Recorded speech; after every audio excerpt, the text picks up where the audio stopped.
दोस्तों, पीपल के वृक्ष को जल चढ़ाने से कौन सा पुण्य मिलता है? आइए जान लेते हैं एक नागिन के उद्धार की इस महान कथा के माध्यम से। समुद्र की गहराइयों में स्थित क्षीर सागर, वहां का दृश्य अत्यंत दिव्य और मनोहर था। क्षीर सागर में लहरों के बीच में शेषनाग की शैया पर भगवान विष्णु सुकून से विराजमान थे। उनका नीलवर्णीय शरीर दिव्य आभा बिखेर रहा था। उनके समीप माता लक्ष्मी उनके चरण दबा रही थीं। चारों ओर दिव्य प्रकाश था और वातावरण में शांत संगीत की ध्वनि गूंज रही थी। इसी बीच एक पावन पथ से आकाश मार्ग होते हुए देवर्षि नारद जी वहां पहुंचे। नारद जी के हाथ में उनका दिव्य वीणा था और मुख पर हल्की चिंता की रेखाएं थीं। भगवान विष्णु ने नारद जी को देखा और मंद मुस्कान के साथ कहा, पधारो नारद, तुम्हारा स्वागत है। ऐसा प्रतीत होता है कि तुम कुछ व्यग्र हो। क्या बात है? क्या तुम्हारे भ्रमण में कोई अनहोनी घटी है? नारद जी ने शीश झुकाकर भगवान विष्णु को प्रणाम किया और कहा, हे प्रभु, मैं अभी अभी पृथ्वी लोक से लौट कर आ रहा हूं। पृथ्वी का भ्रमण करते हुए मैंने एक अत्यंत विचित्र दृश्य देखा। वहां कुछ लोग पीपल के वृक्ष को काटते हुए दिखे, जैसे उन्हें उसके महत्व का कोई ज्ञान ही ना हो। दूसरी ओर कुछ तपस्वी मुनि और साधक उस वृक्ष की पूजा कर रहे थे। वे उसकी परिक्रमा करते, उस पर जल अर्पित करते और मंत्रोच्चारण करते हुए भगवान विष्णु की स्तुति कर रहे थे। हे प्रभु, इस विरोधाभास को देखकर मेरे मन में जिज्ञासा उत्पन्न हुई। पीपल के वृक्ष का क्या रहस्य है? यह वृक्ष इतना पवित्र क्यों है कि कुछ लोग इसकी पूजा करते हैं, और जिन्हें इसका ज्ञान नहीं है वे इसे काटने का पाप क्यों करते हैं? कृपा करके मुझे इसके महत्व के विषय में विस्तार से बताइए, ताकि मैं इस ज्ञान को लोक में फैला सकूं। भगवान विष्णु के मुख पर एक कोमल मुस्कान खिल उठी। वे मंद स्वर में बोले, गाविन, हो गया क्या? Relax, guys. Evolution takes time. My science. हे नारद, तुम्हारा प्रश्न अत्यंत महत्वपूर्ण है। पीपल का वृक्ष कोई साधारण वृक्ष नहीं है। यह वृक्ष स्वयं मेरे स्वरूप का प्रतीक है। यह न केवल देवताओं का निवास स्थान है, बल्कि इसकी पूजा से मनुष्यों के समस्त पापों का नाश होता है और उन्हें मोक्ष की प्राप्ति होती है। सुनो, मैं तुम्हें पीपल के वृक्ष के महत्व की एक कथा सुनाता हूं, जो यह स्पष्ट करेगी कि क्यों यह वृक्ष पवित्र है और क्यों इसकी पूजा करनी चाहिए। हे नारद, इस कथा का केवल वर्णन और श्रवण ही मनुष्य के लिए पुण्यदायी है। जो भी इस पावन कथा को श्रद्धा और भक्ति के साथ सुनता है या सुनाता है, उसे अनगिनत पुण्य प्राप्त होते हैं। जो व्यक्ति इस कथा का श्रवण करता है, उसके जन्म जन्मांतर के संचित पाप नष्ट हो जाते हैं। चाहे उसने अपने अज्ञानवश कितना ही बड़ा पाप क्यों न किया हो, इस कथा के श्रवण से उसे पापों से मुक्ति मिलती है। इस कथा को सुनने वाला अपने पितरों का आशीर्वाद पाता है, उसके पूर्वज संतुष्ट होते हैं और उसे सुख, समृद्धि और शांति का वरदान देते हैं। इसके फलस्वरूप पितरों के ऋण समाप्त होते हैं और उनके मार्ग में आने वाली बाधाएं दूर होती हैं। इस कथा को सुनने वाला व्यक्ति अपने घर में दुर्भाग्य, दरिद्रता और कष्टों को दूर करता है। उसके परिवार में सुख, समृद्धि और लक्ष्मी का वास होता है। उसका जीवन सदा मंगलमय रहता है। यदि किसी स्त्री पुरुष को संतान सुख की प्राप्ति में बाधा हो रही हो, तो वह इस कथा को श्रवण करके पीपल के वृक्ष की पूजा करे। उसे संतान सुख की प्राप्ति अवश्य होती है। नारद जी ने आनंद और जिज्ञासा से कहा, प्रभु, मैं ध्यानपूर्वक सुन रहा हूं। कृपया इस कथा का वर्णन कीजिए। भगवान विष्णु ने कहा, हे नारद, पूर्व काल की बात है। एक अत्यंत गरीब व्यक्ति रहता था, जिसका नाम हरिदास था। हरिदास ईमानदार और परिश्रमी था, लेकिन उसका जीवन अत्यंत कठिनाइयों से भरा हुआ था। वह जंगल से लकड़ियां काटकर उन्हें बेचता और जैसे तैसे अपने परिवार का भरण पोषण करता था। उसका परिवार बड़ा था, बूढ़े माता पिता, उसकी पत्नी गायत्री और 3 छोटे छोटे बच्चे। हरिदास दिन रात मेहनत करता, फिर भी परिवार के लिए पर्याप्त भोजन जुटाना मुश्किल हो जाता। उसके घर में किसी भी प्रकार का धार्मिक कार्य नहीं होता था और न ही देवताओं की पूजा अर्चना होती थी। हरिदास को शास्त्रों और धार्मिक महत्व के विषय में कुछ भी ज्ञान नहीं था। एक दिन हरिदास हाथ में कुल्हाड़ी लिए जंगल की ओर निकल पड़ा। वह सुबह से ही जंगल के एक एक कोने में घूमता रहा, पर उसे लकड़ियां तो दूर एक भी सूखा पेड़ नहीं मिला। उसकी थकान बढ़ती जा रही थी और सूर्य अपनी मध्यावस्था में चमक रहा था। हरिदास को चिंता सताने लगी कि यदि वह आज लकड़ियां नहीं ले गया तो घर में चूल्हा नहीं जलेगा। भूख और प्यास से व्याकुल होकर वह जंगल में और आगे बढ़ने लगा। जंगल का यह भाग अत्यंत भयानक था। ऊंचे ऊंचे वृक्ष, घनी बेलें और झाड़ियों ने सूरज की रोशनी तक को धरती पर आने से रोक रखा था। जगह जगह सर्प, बिच्छू और अन्य हिंसक जीवों के खतरे भी दिखाई देते थे, परंतु हरिदास की विवशता उसे वहां तक खींच लाई थी। बहुत देर तक भटकने के बाद अचानक उसकी नजर एक विशाल वृक्ष पर पड़ी। वह वृक्ष अपने चारों ओर एक अजीब सी आभा बिखेर रहा था। उसकी शाखाएं मानो आकाश को छू रही थीं और उसकी जड़ें धरती को गहराई से बांध कर रखे हुए थीं। यह पीपल का वृक्ष था। हरिदास ने मन ही मन सोचा, अरे वाह, कितना बड़ा और मजबूत वृक्ष है। यदि मैं इसकी कुछ टहनियां काट लूं तो आज का काम बन जाएगा। फिर उसने कुल्हाड़ी को मजबूती से थामा और वृक्ष के पास पहुंच गया। वृक्ष के नीचे खड़ा होकर उसने एक क्षण के लिए इधर उधर देखा और कुल्हाड़ी को ऊपर उठा लिया। जैसे ही वह कुल्हाड़ी से वृक्ष पर आघात करने वाला था, तभी एक भयंकर आवाज गूंज उठी, जो किसी स्त्री की सी प्रतीत हो रही थी। हे मनुष्य, ठहरो, तुम ये क्या अनर्थ करने जा रहे हो? हरिदास ने चौंक कर इधर उधर देखा, पर वहां कोई दिखाई नहीं दिया। अगले ही क्षण वृक्ष के तने के पास से एक भयानक काले रंग का सर्प प्रकट हुआ। उस सर्प की आंखें चमक रही थीं, मानो उनमें अग्नि की ज्वालाएं जल रही हों। हरिदास भयभीत होकर पीछे हट गया। सर्प धीरे धीरे उसके सामने आकार लेने लगा। वह अब सर्प नहीं, बल्कि एक सुंदर स्त्री का स्वरूप धारण कर चुका था। यह कोई साधारण स्त्री नहीं थी, बल्कि एक नागकन्या थी। उसका चेहरा तेजस्वी था और उसकी आंखों में अपार रहस्य झलक रहा था। फिर नागकन्या ने गंभीर स्वर में कहा, हे मनुष्य, तुम यह पवित्र पीपल का वृक्ष काटने जा रहे थे। क्या तुम्हें इसका ज्ञान नहीं कि पीपल के वृक्ष में देवताओं का वास होता है? इसे काटने से तुम्हें महान पाप लगेगा। हरिदास की सांसें तेज हो गईं। वह भयभीत होकर कांपते स्वर में बोला, हे देवी, आप कौन हैं और मुझसे मनुष्य की वाणी में बात कैसे कर रही हैं? मैंने तो ऐसा कुछ कभी सुना भी नहीं था। कृपया मुझे बताइए कि आप कौन हैं और यह वृक्ष क्यों इतना विशेष है? नागकन्या मुस्कुराई और बोली, हे मनुष्य, मैं इस पीपल के वृक्ष की रक्षक हूं। मेरा नाम नागिनी सुरसा है। यह वृक्ष मेरे लिए बहुत प्रिय है, क्योंकि इसी वृक्ष में मेरा वास है और यह पवित्र है। परंतु इस वृक्ष के साथ मेरा यह जुड़ाव केवल इस जन्म का नहीं है, बल्कि यह एक पुरानी कथा का परिणाम है। सुनो, मैं तुम्हें अपने पूर्व जन्म की कथा सुनाती हूं। यह कहते हुए नागकन्या सुरसा का चेहरा गंभीर हो गया। उसकी आंखों में अतीत का एक गहरा रहस्य चमक उठा। हरिदास विस्मय और जिज्ञासा से उसकी ओर देखने लगा, क्योंकि यह सब उसके लिए अत्यंत अद्भुत और विचित्र था। नागकन्या ने अपना वृतांत आरंभ किया। नागकन्या ने गहरी सांस ली और हरिदास की ओर देखते हुए कहा, हे मनुष्य, पिछले जन्म में मेरा नाम सुमति था। मैं एक प्रतिष्ठित वैश्य परिवार में जन्मी थी। मेरे पिता एक धनवान व्यापारी थे और मेरे विवाह का आयोजन उन्होंने बड़ी धूमधाम से किया। मेरा विवाह एक पुण्यात्मा और ज्ञानी वैश्य पुत्र से हुआ, जिसका नाम धर्मपाल था। मेरे पति अत्यंत धार्मिक प्रवृत्ति के थे और अनाज का व्यापार करते थे। उनका जीवन सादा, लेकिन धर्म और सत्कर्मों में लीन था, किंतु मैं उनके गुणों से सर्वथा विपरीत थी। मेरा स्वभाव अत्यंत स्वार्थी और अहंकारी था। मैं न तो अपने पति का आदर करती थी और न ही किसी प्रकार के धर्म कर्म में रुचि रखती थी। मुझे देवी देवताओं की पूजा व्यर्थ प्रतीत होती थी। मेरा मन सदा सांसारिक सुखों और धन संपत्ति में लिप्त रहता।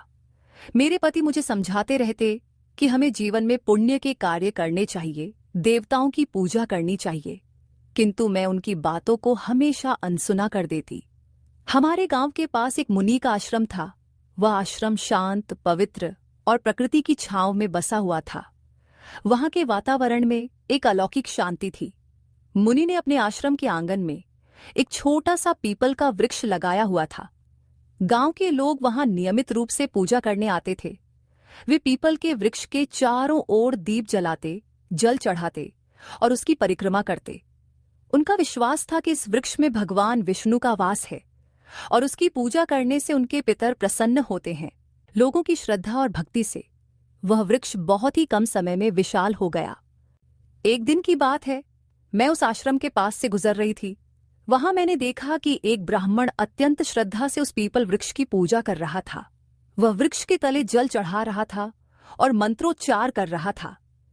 ये दृश्य देखकर मैं ठहाका मारकर हंसने लगी और कटु स्वर में कहा, अरे ब्राह्मण, तुम मूर्खों की तरह इस वृक्ष की पूजा क्यों कर रहे हो? यह तो केवल एक पेड़ है, न फल देता है न फूल। क्या यह पेड़ किसी काम का भी है? ये व्यर्थ का ढोंग है। तुम्हारी पूजा का कोई लाभ नहीं है। मेरे शब्द सुनकर वह ब्राह्मण अत्यंत शांत भाव से मेरी ओर देखता रहा। फिर वह गंभीर स्वर में बोला, हे देवी, तुम्हारा अज्ञान ही तुम्हारे इस व्यवहार का कारण है। क्या तुम्हें ज्ञात नहीं कि यह पीपल का वृक्ष मात्र एक साधारण वृक्ष नहीं है? इस वृक्ष में स्वयं भगवान विष्णु का वास होता है। यह वृक्ष जीवित है और अत्यंत पवित्र है। इसकी पूजा करने से भगवान विष्णु प्रसन्न होते हैं। इसके तले जल चढ़ाने से पितरों का आशीर्वाद प्राप्त होता है। अनेक जन्मों के पाप इस वृक्ष की पूजा से समाप्त हो जाते हैं। यह वृक्ष मानव जीवन के लिए वरदान स्वरूप है। उस ब्राह्मण की बातों ने मेरे अहंकार को और भड़का दिया। मैंने कटु शब्दों में उसका और उस वृक्ष का उपहास किया। मैं क्रोध में आकर उस वृक्ष के पास पहुंची और व्यंग्यपूर्ण स्वर में कहा, देखते हैं तुम्हारा यह वृक्ष कितना महान है। यह कहकर मैंने आवेश में आकर पीपल के वृक्ष को लात मार दी। जैसे ही मेरी लात उस वृक्ष को लगी, उसी क्षण एक विचित्र घटना घटी। मेरे पैर से लेकर शरीर के अन्य अंगों में जलन होने लगी। वह जलन असहनीय थी। मैंने देखा कि मेरे शरीर में परिवर्तन हो रहा था। धीरे धीरे मेरा रूप बदलने लगा। मेरी त्वचा काली पड़ने लगी और देखते ही देखते मैं एक भयानक सर्पिणी में परिवर्तित हो गई। नागिनी का रूप धारण करके मैं वहीं पर चीखने चिल्लाने लगी। मेरी चीख पुकार सुनकर आश्रम के मुनि वहां आ गए।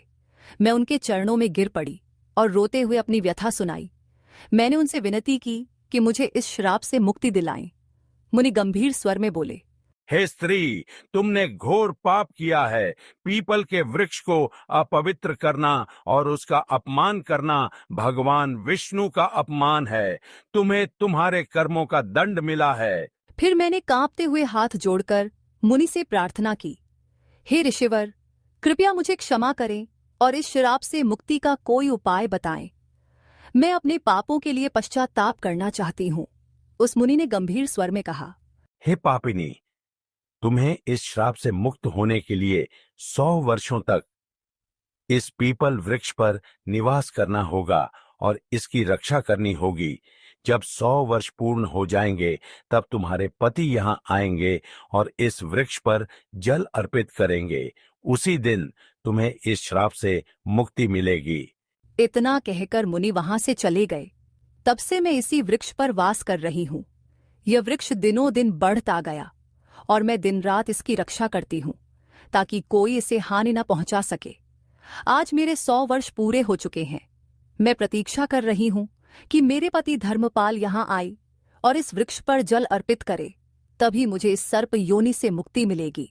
ये कहते हुए नागकन्या की आंखों में आंसू आ गए। उसकी आवाज में पीड़ा और पश्चाताप स्पष्ट झलक रहा था। हरिदास यह सब सुनकर अवाक रह गया। वह समझ नहीं पा रहा था कि जो कुछ उसने सुना वह सपना था या सच्चाई। उसके हृदय में भय और श्रद्धा का संचार हो रहा था। नागकन्या की करुणामयी कथा सुनकर हरिदास स्तब्ध रह गया। उसकी आंखों में आश्चर्य और अविश्वास के भाव तैरने लगे। उसे यह बात समझ में नहीं आ रही थी कि वह स्वयं इस घटना से किस प्रकार जुड़ा हुआ था। तभी एक दिव्य तेज से आश्रम के मुनि वहां प्रकट हुए। उनका स्वर गंभीर और आशीर्वाद से भरा हुआ था। मुनि ने हरिदास की ओर देखते हुए कहा, हे हरिदास, यह सब तुम्हारे पूर्व जन्म के कर्मों का ही परिणाम है। क्या तुम जानना चाहते हो कि तुम इस नागकन्या के जीवन में क्या स्थान रखते हो? हरिदास ने विस्मय से मुनि की ओर देखा और कांपते स्वर में कहा, हे ऋषिवर, कृपया मुझ पर कृपा करें और मेरे जन्मों के रहस्य का ज्ञान दें। यह सब क्या हो रहा है? मैं इस नाग कन्या के साथ किस प्रकार जुड़ा हूं? मुनि ने अपनी आंखें बंद कीं और उनके मुख पर एक गंभीर आभा उभरी। फिर उन्होंने कहना आरंभ किया, हे हरिदास, सुनो तुम्हारे पूर्व जन्म की कथा। इस नागकन्या जिसका नाम सुमति है, इसका पति तुम ही थे। उस जन्म में तुम धर्मपाल नामक एक पुण्यात्मा व्यापारी थे। तुमने सुमति से विवाह किया था और उसका जीवन संवारने का हर संभव प्रयास किया। तुम एक धर्मनिष्ठ और सत्यवादी व्यक्ति थे। तुमने सुमति को सद्मार्ग पर लाने के लिए अनेक प्रयास किए, किंतु वह तुम्हारे प्रयासों की उपेक्षा करती रही। हरिदास ने आश्चर्य और अविश्वास के साथ कहा, क्या मैं इस नागकन्या का पति था? मुनि ने मुस्कुराते हुए कहा, हां हरिदास, सुमति ने अपने अहंकार और अज्ञान के कारण पीपल के वृक्ष का अपमान किया था, जिसके कारण उसे सर्प योनि का श्राप मिला। किंतु भगवान विष्णु ने तुम्हारे पुण्य कर्मों के कारण यह नियम बनाया कि केवल तुम्हारे हाथों से जल अर्पित होने पर ही सुमति को इस श्राप से मुक्ति मिलेगी। तुम यहां तक केवल अपनी नियति के कारण आए हो। तुम्हारा आज यहां आना संयोग नहीं है, बल्कि यह विधि का विधान है। सुमति, जो अब तक चुपचाप खड़ी थी, मुनि की बात सुनकर हरिदास के चरणों में गिर पड़ी। उसकी आंखों से आंसुओं की धार बहने लगी। वह कांपते स्वर में बोली, हे स्वामी, मैं अपने पूर्व जन्म के पापों के लिए आपसे क्षमा मांगती हूँ। मेरे अहंकार और अज्ञान के कारण मैंने आपको दुख पहुंचाया और इस पीपल वृक्ष का अपमान किया। किंतु आज मैं आपसे एक बार फिर प्रार्थना करती हूँ, कृपया इस पवित्र वृक्ष पर जल अर्पित कर मुझे इस श्राप से मुक्त करें। हरिदास की आंखों में करुणा भर आई। उसने नागकन्या के प्रति कोई क्रोध या घृणा नहीं दिखाई, बल्कि उसके हृदय में श्रद्धा और सहानुभूति का भाव जाग उठा। उसने मुनि की ओर देखा और कहा, हे ऋषिवर, मुझे बताइए, मैं इस पुण्य कार्य को कैसे पूरा करूं? मुनि ने हरिदास को पीपल वृक्ष के पास ले जाकर कहा, हे वत्स, इस वृक्ष पर श्रद्धा से जल अर्पित करो और भगवान विष्णु का स्मरण करो। इससे तुम्हारे पूर्व जन्म के बंधन समाप्त हो जाएंगे और सुमति को भी मुक्ति मिलेगी। हरिदास ने पास ही रखे कलश से जल भरा। वह पीपल वृक्ष के सामने खड़ा हुआ और अपने मन में भगवान विष्णु का ध्यान करते हुए जल अर्पित करने लगा।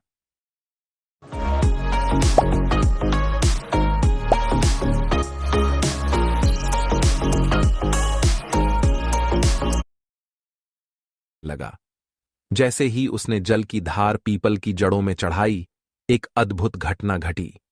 पीपल वृक्ष के नीचे एक दिव्य प्रकाश फैला और नागकन्या का सर्प रूप धीरे धीरे नष्ट होने लगा। स्थान पर एक सुंदर तेजस्वी स्त्री प्रकट हुई। उसका चेहरा चमक रहा था, मानो वह स्वयं एक देवी हो। सुमति ने हाथ जोड़कर हरिदास और मुनि को प्रणाम किया। सुमति ने कहा, हे स्वामी, आपके पुण्य और भगवान विष्णु की कृपा से मुझे आज इस अभिशाप से मुक्ति मिली है। मैं आपके प्रति कृतज्ञ हूँ। आपने न केवल मेरे पापों का प्रायश्चित करवाया, बल्कि मुझे मोक्ष के मार्ग पर ले आए। मुनि ने आशीर्वाद देते हुए कहा, हे सुमति, अब तुम स्वर्गलोक को प्रस्थान करो। तुम्हारे इस श्राप का अंत हो चुका है। भगवान विष्णु तुम्हें आशीर्वाद दें। सुमति ने एक बार फिर पीपल वृक्ष की परिक्रमा की और वहां से दिव्य प्रकाश के साथ स्वर्गलोक को प्रस्थान कर गई। इस घटना के बाद हरिदास के जीवन में बड़ा परिवर्तन आया। उसने पीपल वृक्ष की महिमा को समझा और प्रतिदिन उसका पूजन करने लगा। उसने अपने परिवार को भी धर्म के मार्ग पर चलने की प्रेरणा दी। वह जान गया कि पवित्र वृक्षों का सम्मान और देवताओं का स्मरण जीवन को सफल बनाता है। भगवान विष्णु ने पीपल वृक्ष के महत्व की कथा समाप्त की। उनके मुख पर करुणा और दिव्यता का तेज झलक रहा था। देवर्षि नारद जी अत्यंत भाव विभोर होकर बैठे थे। उन्होंने भगवान विष्णु की स्तुति करते हुए कहा, हे प्रभु, आपने पीपल वृक्ष की महिमा और यह कथा सुनाकर मेरी जिज्ञासा को शांत किया। मैं धन्य हो गया। इस कथा से यह स्पष्ट हुआ कि मनुष्य अपने अज्ञान और अहंकार के कारण ही पाप के मार्ग पर चलता है, किंतु आपकी कृपा से ही उसका उद्धार संभव है। यह वृक्ष न केवल पवित्र है, बल्कि स्वयं आपका दिव्य स्वरूप है। भगवान विष्णु मुस्कुराते हुए बोले, हे नारद, यह सत्य है। पीपल का वृक्ष सृष्टि का जीवन है। इसकी जड़ में मैं स्वयं निवास करता हूं। तने में भगवान शिव का वास है और शाखाओं में ब्रह्मा का। इस वृक्ष की पूजा करने से मनुष्य त्रिदेवों का आशीर्वाद प्राप्त करता है। जो भी इस कथा को श्रद्धा से सुनेगा, सुनाएगा अथवा पीपल के वृक्ष की पूजा करेगा, उसे मेरे परम धाम की प्राप्ति होगी। उसके समस्त पापों का नाश होगा और उसे जीवन में सुख, शांति तथा परलोक में मोक्ष का आशीर्वाद मिलेगा। नारद जी ने कहा, हे प्रभु, मैं अविलंब पृथ्वीलोक पर जाऊंगा और इस कथा का प्रचार करूंगा। मैं लोगों को यह बताऊंगा कि पीपल के वृक्ष का अपमान नहीं करना चाहिए। इसकी पूजा करके वे आपके सान्निध्य को प्राप्त कर सकते हैं। तो दोस्तों, इस प्रकार से भगवान विष्णु ने नारद जी को पीपल के वृक्ष की महिमा सुनाई है। उम्मीद है आपको यह कथा पसंद आई होगी। वीडियो को लाइक जरूर करें और कमेंट में जय श्री हरि विष्णु अवश्य लिखें।